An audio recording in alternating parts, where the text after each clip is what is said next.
민주당은 어제 당무위원회를 열고 이재명 대표의 대표직을 유지하기로 결정했습니다.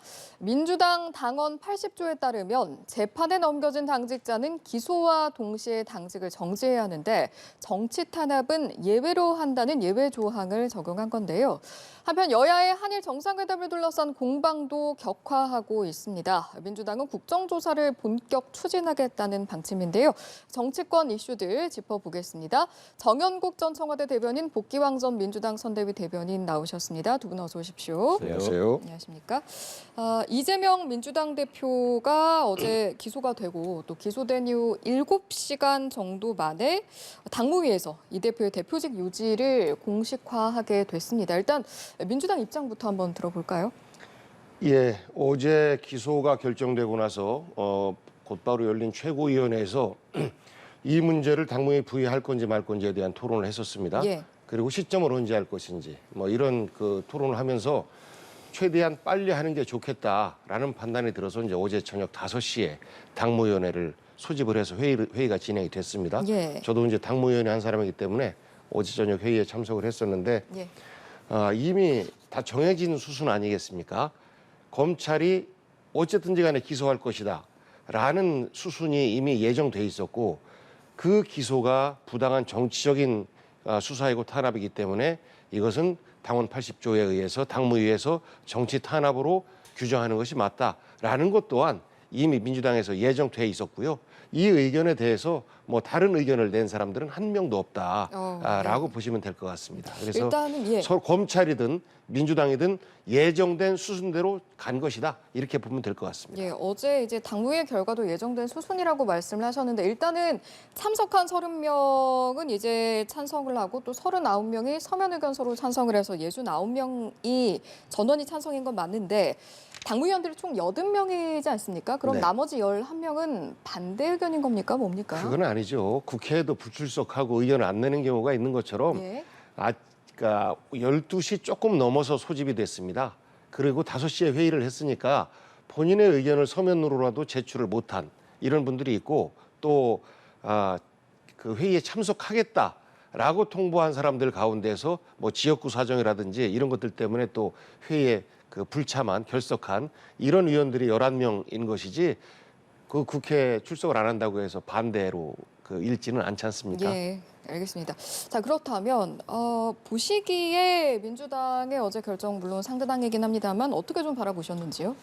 예, 예상된 일이죠. 이 일을 이제 준비도 하지 않았습니까? 당원 80조. 사실 이제 부정부패로 기소가 될 경우에는 당무를 정지시킨다는 부분이 있었는데 이게 사실 민주당의 혁신적인 안이라고 그렇게 홍보를 했던 안이거든요.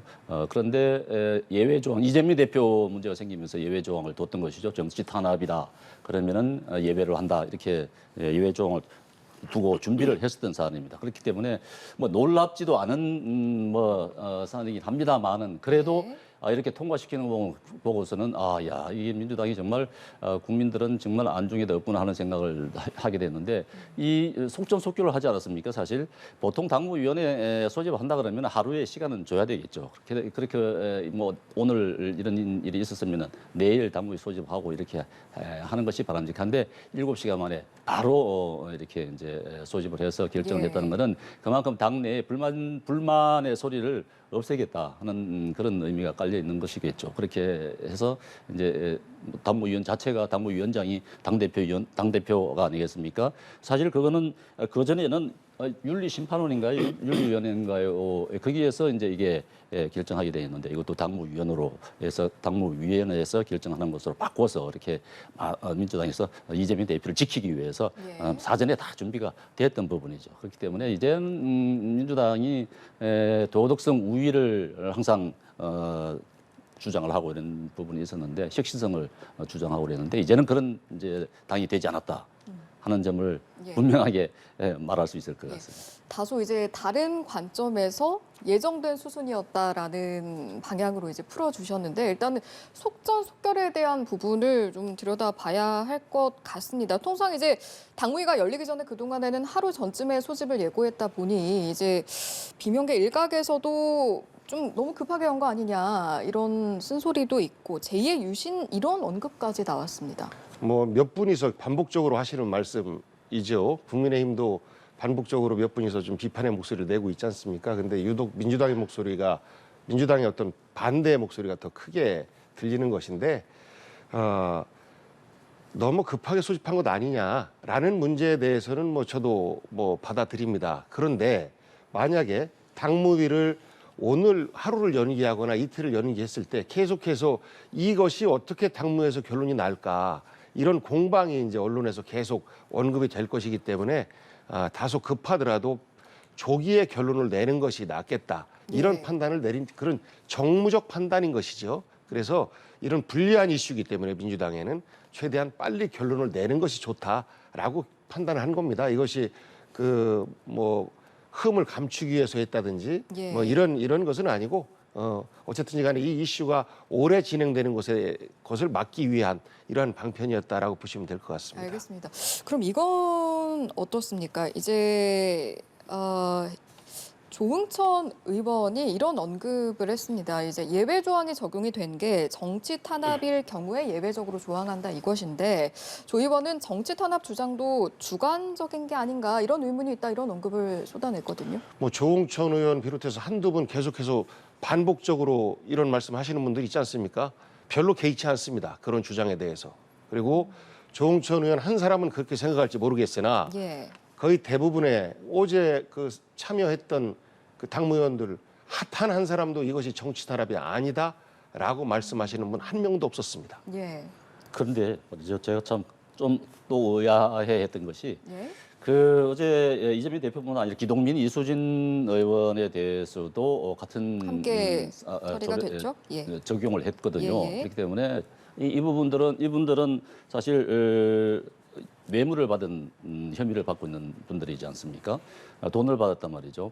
부정한 돈을 받았다는 혐의를 받고 있는 분들인데도 불구하고 이재명 대표와 함께 이 예외 조항으로 적용을 시켰단 말이죠. 말하자면은 이 뇌물을 받은 것도 정치 탄압이 들어갑니까? 말도 안 되는 얘기 아니겠습니까? 그런 부분에 있어서는 민주당에서 설득력이 없다. 이런 부분에 대해서 국민들이 어떻게 생각하시겠습니까?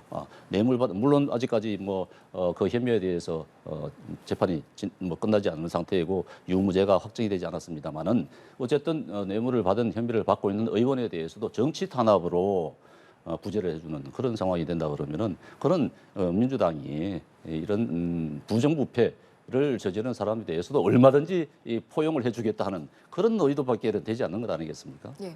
제가 말씀을 드릴게요.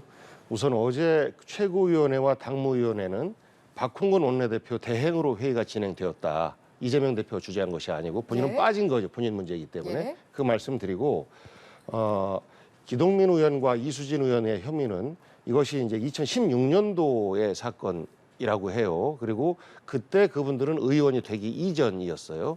그리고 이 사건에 대해서 그 김봉현 당시 그 라임 대표가 기동민 의원에게 돈을 전달했다라는 그날에 기동민 씨는 객관적으로 나는 그때 그 자리에 없었고 다른 데 있었다라는 근거까지 이미 그 제출을 한 상태입니다.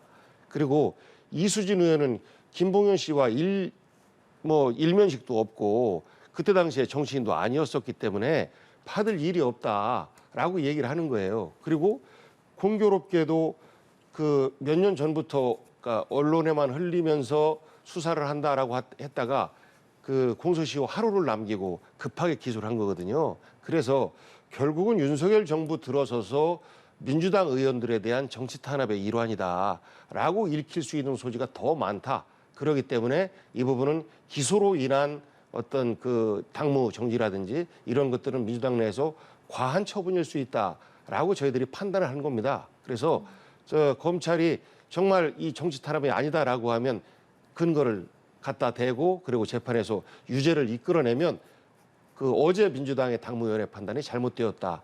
라고 확인이 될 것으로 보입니다. 한번 보시죠. 예, 정치적인 문제는 정치적으로 봐야 되는 것이고 이 부분은 범죄 혐의를 갖고 있는 부분이기 때문에 그렇게 판단해서는 안 될 것 같습니다. 예, 다소 해석의 차이가 있었는데요. 이 부분도 한번 들여다보도록 하죠. 대장동 수사에서 사실 이재명 대표의 가장 대표적인 의혹으로 꼽혔던 게 428억 원에 대한 부분인데 공소장에서 이 혐의가 빠졌습니다. 이 부분을 두고도 이제 뭐 검찰, 민주당 서로 이제 다른 의견인데 일단 민주당 의견은 어떤 겁니까? 증거를 못 찾고 있는 거 아니겠습니까? 하지만 이재명 대표 망신 주기에는 성공한 것 같습니다.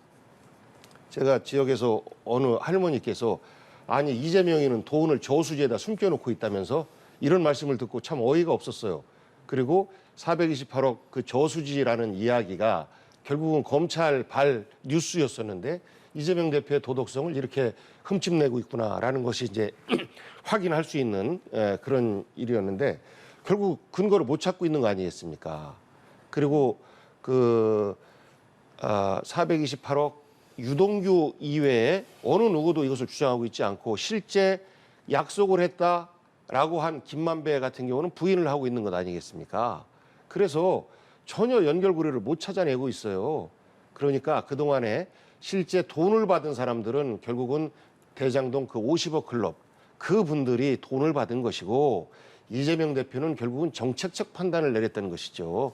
민간 100% 사업이 될 뻔했던 것을 대전에 있는 LCT처럼 민간 100% 사업이 될 것을 그래도 절반이라도 공공이 참여해서 이익의 상당 부분을 시로 돌린 것 아니겠습니까? 그런데 100% 시가 못 가져왔다라는 것으로 기소가 된 거예요. 그것 때문에 배임도 되는 것이고 그리고 검찰에 기소한 배임 액수가 대법원 판결과 다릅니다. 완전히 지난번 선거법 때 그 재판 때 도지사 시절에 그때 나왔었는데 그때 대법원에서 약 5천여억 원의 이익을 만들어냈다라고 했는데 검찰은 한 1,800억 정도로 축소하고 있는 것 아니겠습니까? 그래서 검찰이 대법원 판결까지도 무시하는 가운데서 굉장히 무리하게 이 수사를 진행하고 있다라는 것을 증명할 수 있는 것 아닌가 싶습니다.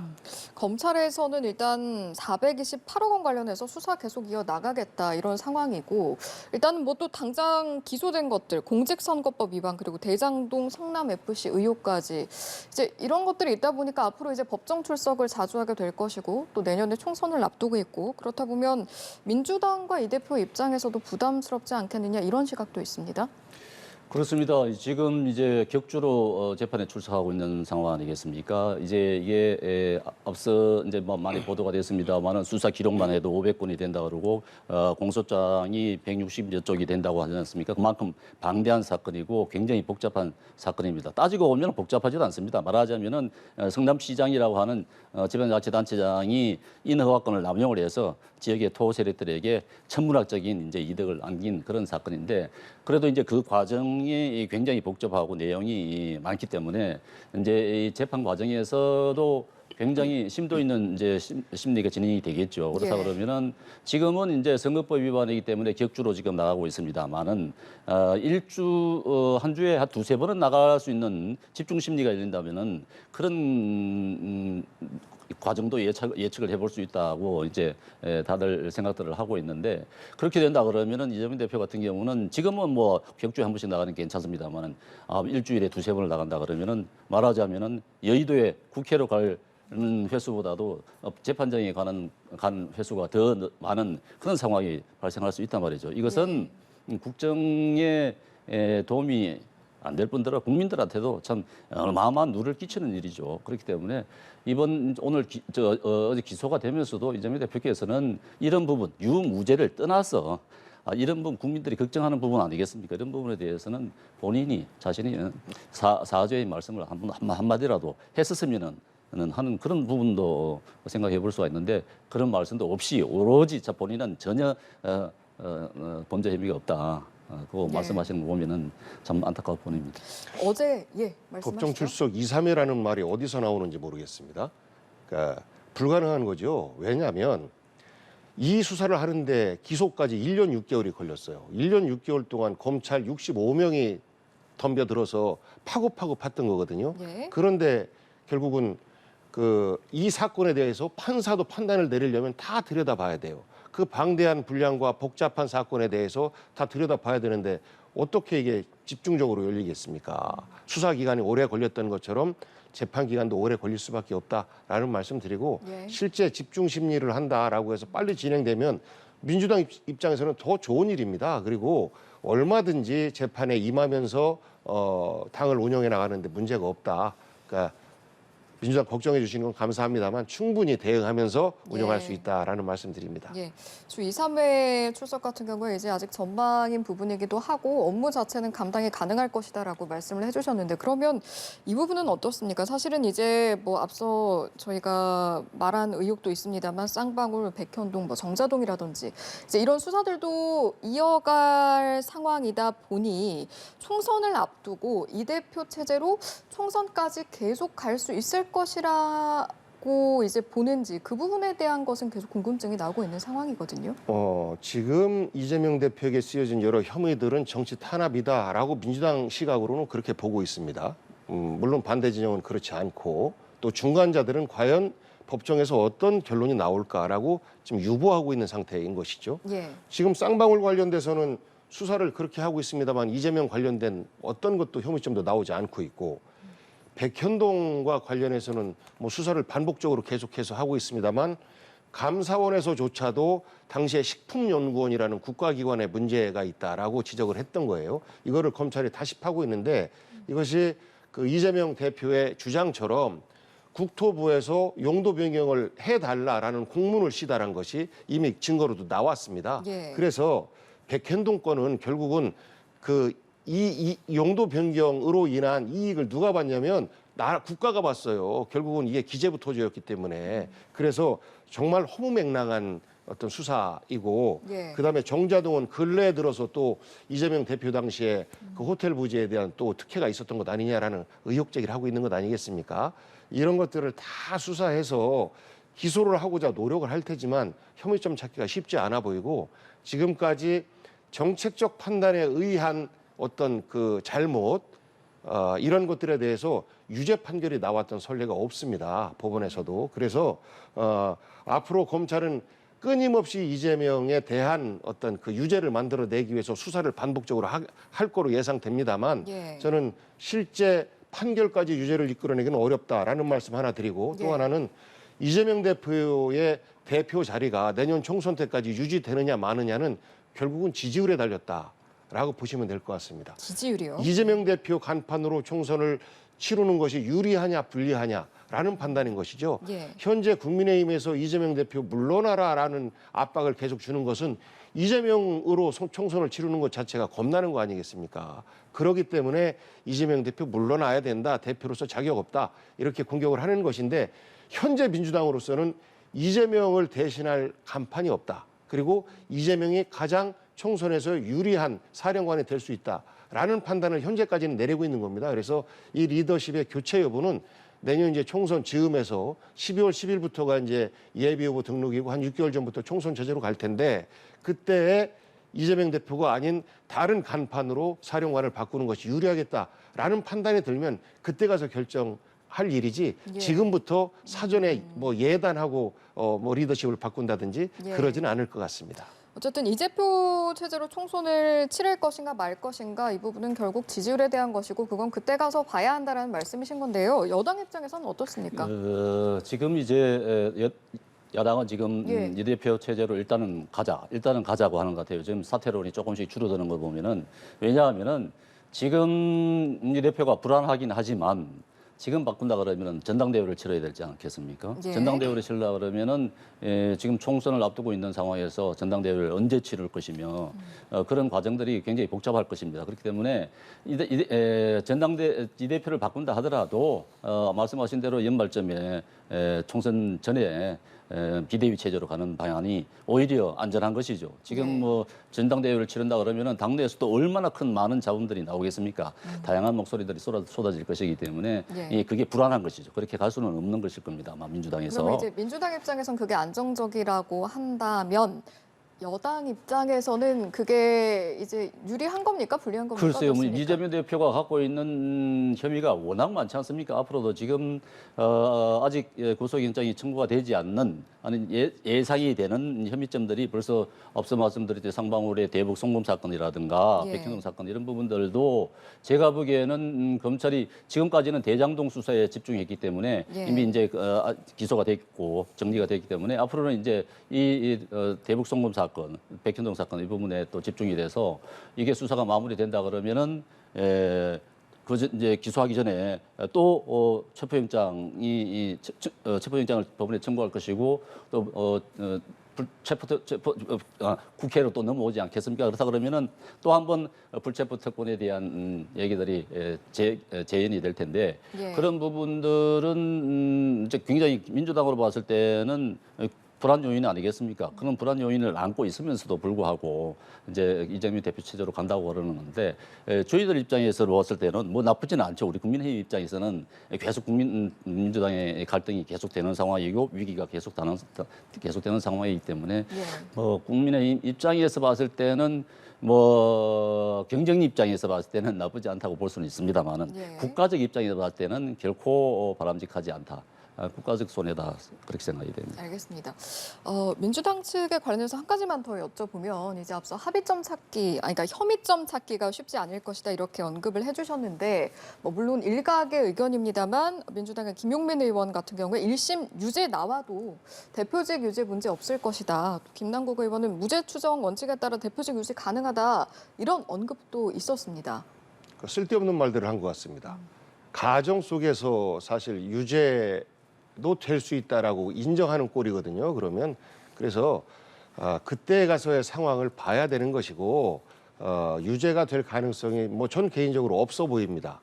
당장 선거법 재판 같은 경우에도 그걸 가지고 유죄를 때릴 수 있다라고 전망하는 법조인들을 찾기가 어려울 정도로 사실 무리한 기소였기 때문에 선거법 1심 무죄부터 시작해서 이재명 대표의 혐의점들은 결국 재판에서 무죄로 결론이 날 가능성이 높기 때문에 유죄의 가능성에 대해서는 언급을 안 하는 것이 그 정치인들의 상식적인 답변인데 저는 김남국이나 김용민 의원이 왜 그런 말을 했는지 잘 이해가 안 됩니다. 네, 불필요한 발언이었다라고 보시는 것 같은데. 제가 보기에는 예. 선거법 관련해서 무죄로 거의 확신하시는 것 같은데 제가 볼 때는 유죄가 거의 확신하다고 봅니다.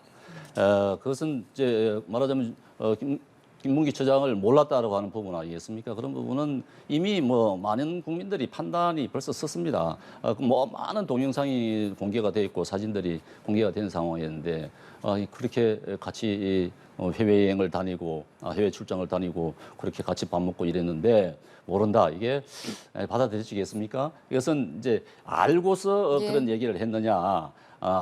정말 모르고 그런 얘기를 했느냐는 부분인데 저는 알고 얘기했다고 보여지고 또 성남FC 같은 경우 알겠습니다. 배임죄는 모릅니다만은 예. 성남FC 같은 경우 제3자 뇌물죄 이것도 사실 성남FC를 이제 후원금을 받을 때 사실 이것도 성남시장의 인허가권을 활용을 해서 그 지역 기업체에 민원을 해결해 준 거지 않습니까? 그러니까 네. 대가가 있었단 말이죠. 대가가 있었기 때문에 그게 정말 순수한 광고비였다 그러면은 그거는 문제가 없겠죠. 그럼 그럼 그 기업들이 광고를 했느냐? 광고를 하지도 않았습니다. 예. 그럼 선수들 앞에 무슨 두산건설이든지 이런 게 붙어야 되는 건 아니겠습니까? 광고 그만큼의 수십억의 광고비를 냈는데 예. 그런데 광고도 하지 않는 그런 점들 여러 가지 정황들을 봤을 때 그리고 많은 인허가 특혜를 줬지 않습니까? 그렇기 때문에 예. 그 부분에 대해서는 제3자 뇌물죄에서 벗어나지 못할 것이다. 저는 그렇게 알겠습니다. 생각합니다. 이제 유무죄에 관한 부분은 이제 법정에서 정확히 다툴 그렇습니다. 부분이기 때문에 여기까지 짚어보도록 하고요.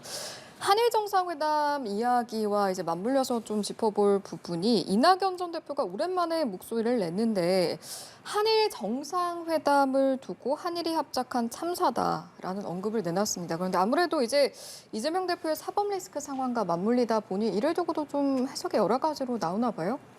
해석을 이재명으로만 바라보면 모든 것들이 다 이재명으로 결론이 날 수밖에 없는 것인데 지금 많은 정치인들이 현재 한일 외교 참사에 대해서 걱정을 하고 있는 거 아니겠습니까? 추미애 대표도 물러나서 잠잠하셨던 분이 이 문제에 대해서만큼 정말 분노하는 목소리를 내고 있고 예. 이낙연 전 대표께서도 마찬가지로 한일 문제에 대해서 걱정스럽게 한국과 일본이 합작한 외교 참사다. 그 외교 참사의 피해자는 대한민국이고 대한민국 국민들이 망신을 당한 꼴이다. 뭐 이런 말씀이신 거라 이 시점에서의 이낙연 대표 말이 민주당과 전혀 관계가 없고 이낙연 대표하고는 더더군다나 더 관계가 없습니다. 그런데 이 억지로 연결시키기 아닌가라는 생각이 들고 예. 이 한일 문제는 전 국민들이 지금 걱정하고 있지 않습니까? 공분하고 있지 않습니까? 국무회의에서 윤석열 대통령이 일본이 수십 차례 사과를 했습니다라고 일본의 입장에서 강변을 해요. 무슨 수십 차례 사과를 합니까? 아베 이후에 계속해서 한국을 공격하고 있고 혐한 정서를 만들어내고 있는 게 현재 일본이라 왜 일본의 입장에서 대한민국 대통령이 말을 하는지 모르겠어요. 그러면서 동시에 적대적 민족주의에 기반한 반일 감정으로 정치에 활용하고 있다.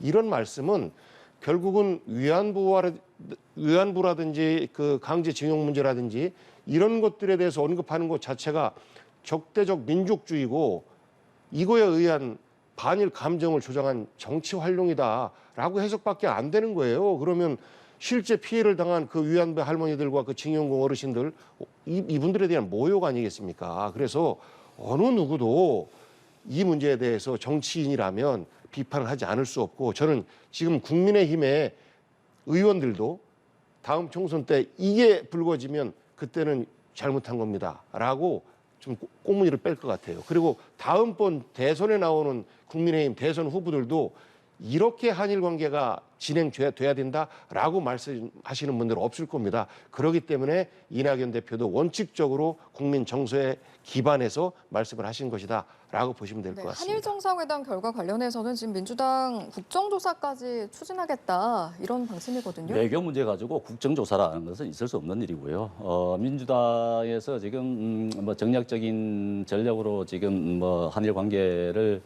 계속 반일 감정을 갖다가 부추겨서 선동하는 그런 모습을 보이고 있는데 그거는 이제 당 내부의 문제도 해결을 할 겸 또 국민 여론을 부추겨서 정략적으로 이재명 대표의 사법 리스크도 돌파해 보겠다 이런 말씀인 것 같은데 민주당 입장에서는 그렇게 그런 입장을 보일 것도 아닙니다. 왜냐하면은 지난번 노무현 대통령 때 말이죠. 이해찬 총리 때입니다. 예. 문재인 그때 이제 전 대통령도 위원으로 참석을 하셨는데 이 민관 공동위원회를 7개월 이상 오랜 기간 동안 개최를 하면서 연구하고 검토를 했던 부분입니다. 그런데 이 강제징용 문제에 대해서 결론을 거의 내렸던 것입니다. 어떻게 내렸느냐? 일본 위안부 문제, 살인 동포, 원포 피해자 문제는 이거는 개인 청구 대상이 아직까지도 남아 있다고 이렇게 결론을 내렸고 이 강제동원 피해 문제, 강제동원 피해 보상 문제에 대해서는 양국 간 무상자금 산정에 반영이 되었다고 보아야 한다 이렇게 결론을 내렸습니다. 그렇게 했기 때문에 이 일본으로부터 받은 무상 3억 불 이것이 이 강제동원 피해 보상 문제 해결 성격의 자금 등이 포괄적으로 감안되어 있다는 걸 봐야 한다. 이 재차 강조를 해서 이렇게 결론을 내렸습니다. 그렇게 해서 2007년도에 2007년도에 6천억 원이 넘는 피해 배상을 해줬습니다. 물론 그전에도 77년도에도 90억 원이 넘는 피해 배상을 했습니다. 그런데 2018년도에 말하자면은 2018년도에 대법원에서 이 내용과 배치되는 결론을 내렸던 것이죠. 그래서 네. 문재인 대통령 입장에서도 굉장히 난감한 그런 상황에 처했었던 것이죠. 그래서 대법원에 대해서 우리 좀 결정을 미뤄달라, 외교적으로 해결하겠다 하는 의견서를 내서 그 강제 집행을 막았던 것이에요. 그렇게 계속 이어져 왔던 겁니다. 그렇게 처리를 안 하고 놔뒀던 거예요. 그렇기 때문에 윤석열 대통령이 이 부분은 해결하지 않고는 지금 국제정세로 봤을 때 한일 관계를 복원시키지 않고는 북한의 지금 위협이 계속되고 있는 상황인데 한일 관계를 복원시키지 않고는 이런 위험을 계속 상존한 상태로 갈 수 없다. 예. 경제로 봤을 때도 이런 상태는 지속되는 것이 바람직하지 않다 해서 큰 결단을 내리는 것 아니겠습니까? 예. 그렇게 봤을 때 민주당도 지난 정부 시절에 그런 해결책이 외교적으로 해결할 수밖에 없다고 하는 데 대해서 공감을 할 겁니다. 그런데도 불구하고 거기에 대해서 좀 더 나은 바람직한 방향, 말하자면은 뭐 피해자들을 좀 설득하는 데 있어서 야당 입장에서도 더 힘을 보태주고 하는 이런 좀 발전적인 방향으로 나아가야 되는 것이지 이 부분을 그냥 굴욕이다, 뭐 너격이다, 뭐 이런 말씀 정말 폭력적인 언어를 사용하면서 공격하는 것은 그건 바람직하지 않다 그렇게 생각이 됩니다. 그것에 대한 판단은 국민과 역사가 할 것이라고 보고요. 그 위원회의 결론이 대법원에서 사실 실제 개인 청구권은 남아있다라고 난 거 아니겠습니까? 그래서 위원회는 그야말로 행정적 판단인 것이고 대법원은 우리가 상권분립 체제 내에서 최종 판단인 것이에요. 그래서 이 최종 판단에 대해서 행정부에서 사실 외교 문제를 풀기가 난감했었던 부분 인정합니다. 그래서 해법을 찾고자 다양한 노력을 기울였던 것이고 이것이 그래서 그쪽에 전범 기업이 포함된 가운데서 대한민국도 일부 그 배상금, 그러니까 위로금과 배상금은 완전히 달라요. 노무현 정부 때 있었던 것은 위로금 성격이었고 이번은 법적인 배상금이라 그거 기금을 만드는 데 있어서 같이 할 수도 있다라는 안을 피해자분들에게 말씀드렸는데 피해자분들이 거절했어요. 내가 왜 대한민국에 돈을 받느냐? 나에게 피해를 준 일본으로부터 받아야지라는 것 때문에 거부하셨고 마찬가지로 이번 윤석열 정부의 제3자 배상안에 대해서도 피해자분들은 거부하고 계시다라는 말씀드리고 아까 이제 국정조사 문제는요 그런 거예요. 일본 NHK에서 독도 문제가 정상회담 가운데서 언급이 되었다라는 게 방송이 됐어요. 그런데 대한민국 대통령실에서는 아니다라고 부정하고 있어요. 그러니까 사실관계를 확인을 하자. 일본의 관영방송에서 언급됐다라고 하고 그로 인해서 일본 총리는 지지율이 확 올라갔습니다. 그러면 적어도 국회에서 여야 같이 NHK에 어찌해서 그런 방송이 나왔는지 오보면 오보라고 인정을 받아내는 이런 노력들이 기울여진다면 국정조사나 뭐 청문회나 이런 말이 안 나와도 돼요. 그런데 국민의힘이 빠져 있습니다. 뭐가 무서운지. 그래서 실제 독도 발언이 있었는지 없었는지 확인해 준 NHK 방송의 사실관계를 확인하는 것 저는 굉장히 중요하다고 봐요. 일본이 거짓말을 시키는 것이면 그 거짓말에 대해서 사과를 분명히 받아내야 되는 겁니다. 그래서 저는 그 한일 관계의 어떤 정당한 정당성 있게 한일 관계가 어떤 펼쳐지려면 이런 잘못된 부분에 대한 바로 잡는 과정 이런 것들은 꼭 필요하다라고 생각합니다. 좀 놀라운 부분이 민주당 어느 의원분께서 대한민국 공무원의 얘기를 믿겠냐 아니면 일본의 얘기를 믿겠냐 했을 때 물었을 때 대한민국 공무원의 말을 못 믿겠다고 했습니다. 장관의 말을 못 믿겠다. 일본에서 얘기하는 말을 믿겠다. 이런 말을 하는 거예요. 그러니까 이게 대통령실 관계자도 분명히 그런 말이 없다고 확인을 해줬거든요. 그런데도 불구하고 왜 이 못 믿겠다. 일본에다 확인하자. 이렇게 얘기하는 거 아닙니까? 도대체 민주당은 어느 나라 민주당인지 모르겠어요. 그렇게 해서는 되겠습니까? 아니 우리의 지금 이 대통령실이라든가 공무원들의 말을 갖다가 그렇게 신뢰를 갖다가 깎아내리면은 그러면 되겠습니까? 그건 말이 안 되는 것이죠. 우리 공무원들의 얘기를 갖다가 믿어야 되는 것 아니겠습니까? 그걸 일본 쪽에서 하는 얘기를 어디에서 나오는지 출처도 분명하지 않은 부분을 가지고 그건 믿을 수 있다. 우리 공무원의 말을 믿을 수 없다. 이런 거는 그거는 그러니까 맞지 않습니다. 우리 둘 다 청와대 근무를 해봤으니까 이렇게 오보가 나올 때 국내 언론에서 오보가 나올 때도 대변인실에서 즉각적으로 대응을 하지 않습니까? 마찬가지로 해외 언론에 오보가 나왔을 때도 즉각적으로 대응을 해요. 더더군다나 이것은 대통령실에서 부정한 독도 언급이 정상회담에서 있었다라고 하는 것은 치명적일 수 있는 가짜뉴스일 수 있는 거예요. 그러면 대통령실에서 어떻게 조치를 하고 NHK로부터 어떠한 답변을 받아냈다, 오보에 대한 사과를 받아냈다라는 것들을 국민들에게 보여주면 되는데 그런 과정이 없어요. 그런 과정이 없어요. 그러기 때문에 현재 장관이라든지 대통령실의 말을 믿기 어렵다라고 결론 낼 수밖에 없는 것 아니겠습니까? 믿게끔 해주세요. 그럼 후속 조치를 대통령실에서 적극적으로 취한다. 당연한 조치를 안 하고 있는 장관과 거잖아요. 대통령실에서 지금. 분명히 아니다고 얘기했는데도 불구하고 조치를 취하셔야죠. 계속, 그러면 계속 거짓말이다 이렇게 말씀하시는 거는 예전에 김의겸 의원이 말을 똑같습니다. 아니라고 하는데도 본인이 아니라고 하는데도 불구하고 계속 거짓말이 아니냐고 그렇게 주장하시는 건 그건 맞지 않습니다. 그건 정치적 공방이고 우리 국익에 반하는 또 대통령이 독도 언급 없었다라고 얘기하는데 일본의 관영 방송에서 독도 언급 있었다라고 했지 않습니까? 그러면 바로 잡아야죠. 왜 바로 잡는 노력을 안 합니까? 그러니까 의심받는 것 아니겠습니까? 그러하기 때문에 국정조사까지 필요한 것이다라고 이야기를 하는 거예요. 스스로 억울하면 조치해서 바로 잡으시면 될 것 같습니다. 이제 국정조사가 필요한 것이냐 아니냐에 대한 이제 뜨거운 공방이었고요. 이 부분 좀 덧붙여서 여쭤볼까요? 그런데 민주당 출신 김진표 국회의장이 한일 정상회담에 대해서 좀 우호적인 평가라고 할까요? 윤 대통령의 큰 결단이다 이런 언급을 했거든요. 어떻게 들으셨습니까? 김준표 의원 같은 경우가 한일 관계를 굉장히 중요시하고 그리고 바로 직전에 한일 의원연맹 회장을 한국 측 회장을 역임을 하셨었어요. 예. 그렇기 때문에 어쨌든 이제 풀어가야 되는데 그 윤석열 대통령의 이런 행보에 대해서 전체적으로 다 인정을 한 것이 아니고 그래도 행정부에서 노력한 것에 대해서 인정을 한다라는 것이지 이 결과 자체가 잘 됐다라고 평가하는 것은 아니다라는 말씀 확인시켜 드리고요. 예. 어떠한 방식으로든지 간에 노력해야죠.